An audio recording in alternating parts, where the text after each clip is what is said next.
Hey everybody, Gil here with the Sailing Vessel Dream Chaser. In this week's episode, we're going to talk about how to make your bright work bright. We're also going to go ahead and do some work down below in the salon. We're going to continue sanding the surfaces of all the walls, all the way down to bare wood to prepare that surface for a new finish. And then, as I mentioned in the bright work, we have some parts of the off the boat. We're going to show how to mix your varnish, how to prepare the surface, how to thin it, how to apply it, and ultimately the types of varnishes that we're using. Hope you guys enjoy this week's video. In last week's episode, we show how to make your own teak bungs, especially if they're larger than ones you can buy off the shelf. Also, we repaired the boom and started sanding down in the salon. My wife and I do videos every single week about our lifestyle, living aboard and refitting our classic sailboat. If that's the type of material you think you'd enjoy, do us a favor, click on the thumbs up, the subscribe button, and that little bell icon so you get notified of any new content. Thanks, y'all. Let's get back to the video. Well, happy next day. I'm back on the boat to do a little bit more sanding. You can kind of see where I left off here. I have this section done. And as I mentioned earlier, I ran out of 100 grit sanding discs. And I noticed Diablo has a new product that I had to try out. It's called their Micro Mesh. I'll put a link down in the description below. But basically, it's a mesh pad that supposedly lasts 14 times longer than a standard sanding pad. So, sorry, I was wrong. 10 times the life. But it's very unique looking. It just looks like this as opposed to a regular disc. So let's give it a shot. It's mesh. You can actually look. You can see through it a little bit. This side is coarse, and it just sits on top of a Velcro pad that goes on the bottom of the sander itself. I don't know. I think the jury's still out on this one.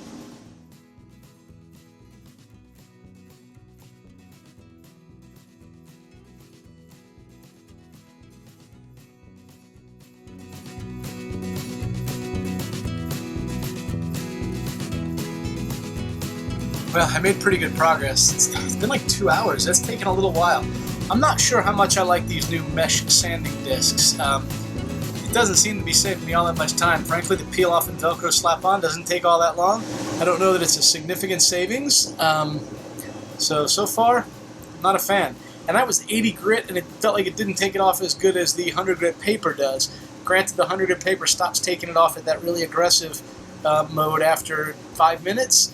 But this is a lot slower, I think.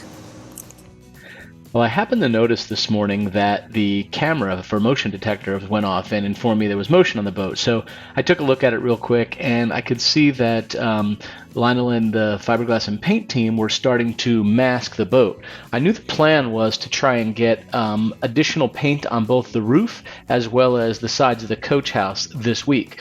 They had done some minor sanding and refairing in a couple of spots along the coach house wall. So as soon as I saw this, I thought, okay, they must be getting ready to paint.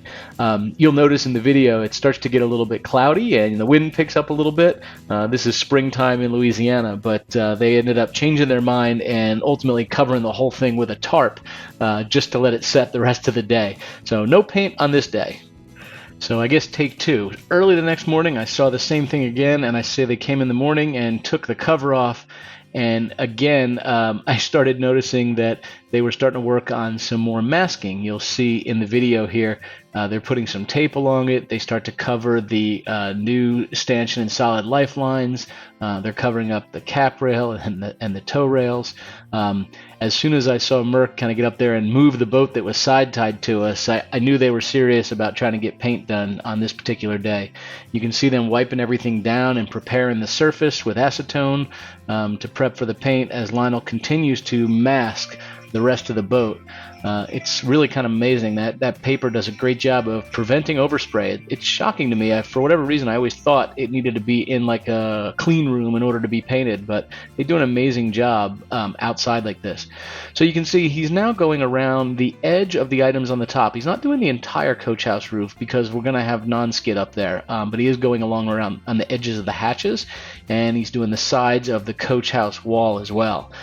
Steps off the boat ultimately to refill the paint container, but comes back on, and what you can't see from the camera angle is they have all the teak taped off in the cockpit, and they're painting the fiberglass around the sides right up to where it meets that teak, where it's all masked. So it's certainly going to look pretty good, and I head down there, and unfortunately I miss seeing them do it. So I noticed on the cameras today that everything was getting taped up. Thought they might be going in here for another coat of paint on the house. Sure did. Look at that. Looking good. Well, it's smelling ripe too. They just finished it.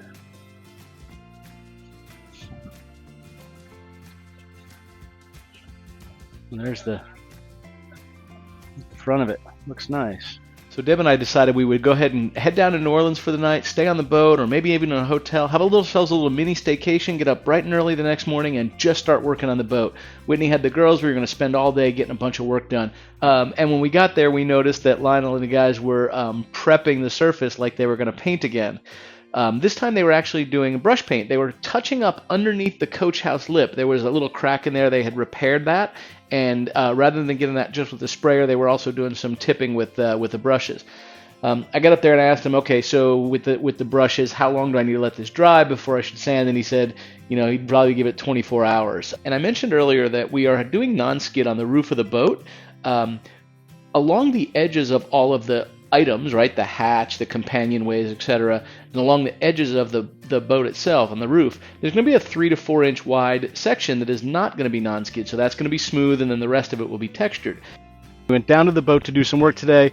I had this great plans. Deb and I were going to start sanding. We were going to get all kinds of stuff done, and they were doing some more painting up top, touch-up paint with a brush in areas under the lip of the coach house roof, so we were not able to actually do any sanding down there if we didn't want it to look like crapola. So we decided to work on some projects that we had in the storage shed. Put up a little easy up just for some shade. But I want to show you something kind of cool. We bought these. These are old handrails that used to go along a staircase on an actual ship. There's a really cool place in Galveston, Texas called Pieces of Ship. I love the name, by the way. It's clever. And they sell all kinds of nautical things that they take off of old junk ships. So we bought these things like 2 years ago, and with the intent of putting them on the coach house roof at some point as grab rails. There's actually no rails up on the top of it. So what I'm going to do is I'm going to pull these the brackets off, and we're going to sand these down and varnish them today. And we're also going to varnish some other pieces we have, like the companionway rail, the coach house teak hatch frame, the traveler car. So a few different things. We're getting them all varnished since we're here at the shop to do it. So I think we're going to do these in Latonkanoise. We have 2 varnishing choices we have. Latonkanoise is one we keep hearing how great it is. I'll show the product when we get ready to do this. The other one is something called Allwood MA, and I actually got this online on one of the Leaky Tiki forums. Another shipwright who does a lot of work was swearing about Allwood MA. So I went to a local chandlery, and they actually had taken a piece of wood and did it with Allwood MA and put it on the roof of their building in Louisiana. And every year they slid a piece of wood off of it and exposed another 3 inches of it. So they have a piece sitting out there that's been out there, I can't remember if it was 5 or 10 years, and they show the progression of what it looks like over those number of years. It's amazing. In the hot sun, in the south, shocking how well it kept up. Now, I'm not suggesting you leave it for 5 years, but it seems like it's a good hard substance. And from bare wood, it's an interesting application. You have a primer that actually chemically bonds it to the wood itself. So it'll be an interesting exercise. So let's get these pieces off and we'll get moving. So each of these are just held in with one single screw. We can go ahead and get these off of here. I'll probably end up putting stainless screws on them. All the ones that are on here are all rusted out. But once that's in, they just slide right off. So kind of a nice, easy way to get these things undone. And there we go. There's my parts. I have one that's bent, but I can take these on a buff wheel, and I'll probably polish them all up while they're not on here, just so they look nice. Nice little bowling. We got all our parts.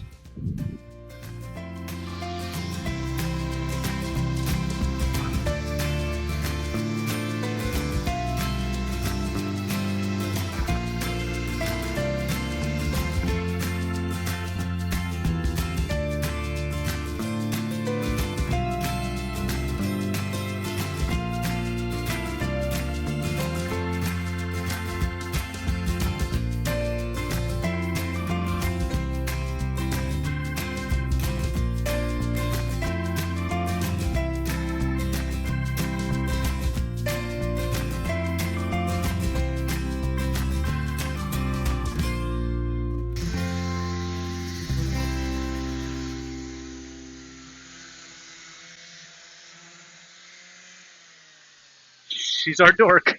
So a friend of ours told us about this stuff, Marine 31 stainless steel polish. He used it on his stanchions and his turnbuckles and was impressed with it. So I ordered some, thought I'd give it a shot on some old stainless steel brackets that we're going to use for our handrails that we're going to put on the roof. I am shocked. That one on the left is done. The one on the right is not. Here, you can actually see the reflection of the camera going across them. Just give you an idea on the shine. I'm going to go at a slightly different angle here. I didn't put them in the direct sun because it's just almost hard to see them in the direct sun. Let me see if I carry them out here and show you. Well, it's too bright, I can't see them, but let's see if you can see that way.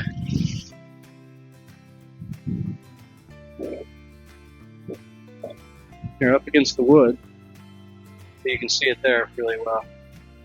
Anyway, it's truly an amazing difference. So this, by the way, took about a minute and a half to do. Rubbed it on there, let it sit for about 30 seconds, and then just polished it off of there with a white cloth towel.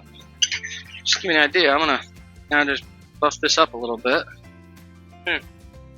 See right inside there, it's still a little bit pitted, so I'll have to just do it one more time, but that's 50% of better than it was a minute and a half ago. So I had to run to the store and pick up a little bit of stain. You'll notice that these are the teak pieces, right? And these are those handrails, and these are definitely a lighter wood than the teak. So I went ahead and picked up some stain that I think is as close to teak as I can get. I want to just get these a little darker. They're not going to be side by side, so they don't have to match exactly, but I at least want everything to look the same up top. And I really like the history of these rails. Having got these off of an Indonesian cruise ship, they were the stairwell handrails. I think it's a cool use of them, recycling that material. You may notice the red tips on this brush. Earlier, I had a stain, but I didn't like how red it was. That's pretty close, actually. Before we do any staining over there, some of you may recognize this. This is the hatch that we had done the repair on, the epoxy repair. I just realized before I put any varnish on this, I really need to just sand this epoxied edge. I never did do that last time. Nice and simple. I'm going to get the sander out of the way. I don't want a bunch of dust in here, so I'm going to wipe this down real quick with a little bit of paint thinner. This is basically just to clean any of the dust off of it where I sanded. And you'll notice when you put paint thinner on wood, that is what it's going to look like when it's varnished. So as you can see, I'll have a slightly darker spot where that epoxy is, but all in all, I still like the way it looks. Alright, so I'm not going to leave that on there long. You can see the color it gets. It looks good, but it's important that I do not let it soak in long.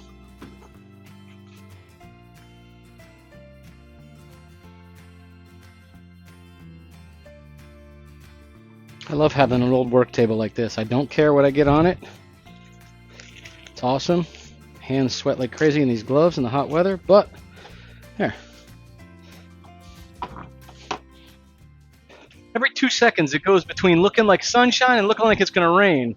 And I don't want a chance trying to move wet varnished items inside in the middle of the rain. So I'm going to try and stand the table right up in the middle of the storage shed, but there's stuff on both sides. But I'm going to see if I can get a coat of varnish on in there, or at least halfway in there, and then slide the table forward. So now that I have all my parts laid out, we can go ahead and get started. I'm going to be using a mason jar to mix my my mixture in here. Because this is the first coat, I'm going to thin it. I'm going to thin it about 20% with paint thinner and about 80% varnish. Not an exact science, but it's going to be close enough. Now, varnish purists will tell you never shake varnish because it gets air bubbles in it, and what we don't want are air bubbles. Just wiping off my stir stick to make sure there's nothing on there I don't want. And I'm going to start slowly mixing at the bottom, and I'm making sure there's no solids down there. Again, I'm doing this carefully. I do not want to build up bubbles.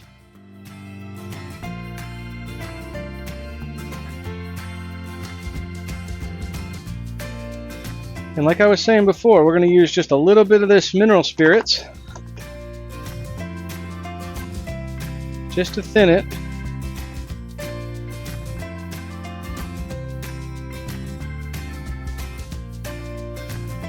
About 10%, about 15%. We want to stir this up real well without introducing bubbles. Alright, so we now have our varnish mixed, 15% thinner, 85% varnish. I was initially going to do 80-20, but I did 85-15. And I think I'm going to start with a small piece here. I think I'm just going to start with this particular piece for no real reason other than, I don't know, because. And when I use chip brushes, I always brush them back and forth a couple of times, make sure there's no loose hairs in it. Actually pull on them. What I'm trying to do is avoid any loose ones ending up in my material. And I'll tell you, when it's thin like this, it goes on and soaks in pretty quick. But that's okay. We're not in a hurry here. We're not trying to add layers quickly. We just want to get a good even coat on here. You'll notice I'm now going to go around the side and blend it. I don't want to have any runs or spills there. So after one coat, if you asked what my impression was of Latankinoise, I would say I like the way it goes on.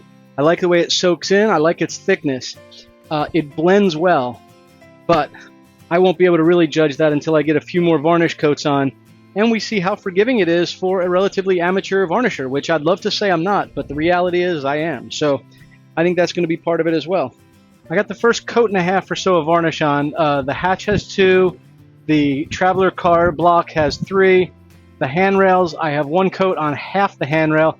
They're a unique and challenging piece to do, to be able to hold it and still keep the other end off the table or anything. And then the companionway rail has 2 coats on the top, 1 coat all the way around. So I'm going to close everything up, let this stuff dry for the night, and we'll come back and get more on it. Good morning, everybody. It's time to add some more varnish to the couple of pieces we started. Needed my morning coffee, so let's pull this table out and put on another coat. So once the table was out, it was really a matter of preparing all the surfaces. I took a small piece of 220 grit sandpaper around a little block, and I just sanded each individual piece lightly. Not trying to go all the way down into wood at all, just trying to sand the top coat of varnish smooth. Then we went ahead and wiped everything clean. I'm using a clean white cloth, and I'm wiping all of the actual dust, the varnish dust, off from my sanding that I had previously done. But doing this with every single piece, and then it's a matter of mixing the varnish. Just like prior, because this is the second coat, I'm not quite mixing it to the same level of thinness as I did previously. In this case, I'm doing about 90%, 10%, 10% thinner, 90% varnish. And now it's just a matter of applying the second coat. Making sure I'm doing these very, very thin and holding my head kind of level with the surface so I can see any imperfections that might be in it as I'm applying the finish. So let's just get all these done. It's always a little hard to see these here in the storage shed, and it's given the pieces being round and how I'm having to hold them, it's a little hard to get them pictured in the sunlight while I'm doing them. But let me see if I can get up close to this just to give you an idea how that's starting to look. I just put 2 coats right on this very end here.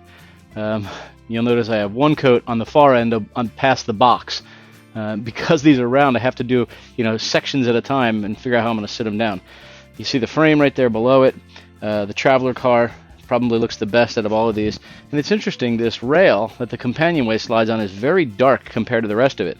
I believed it was teak wood, but heck, I could be wrong on that.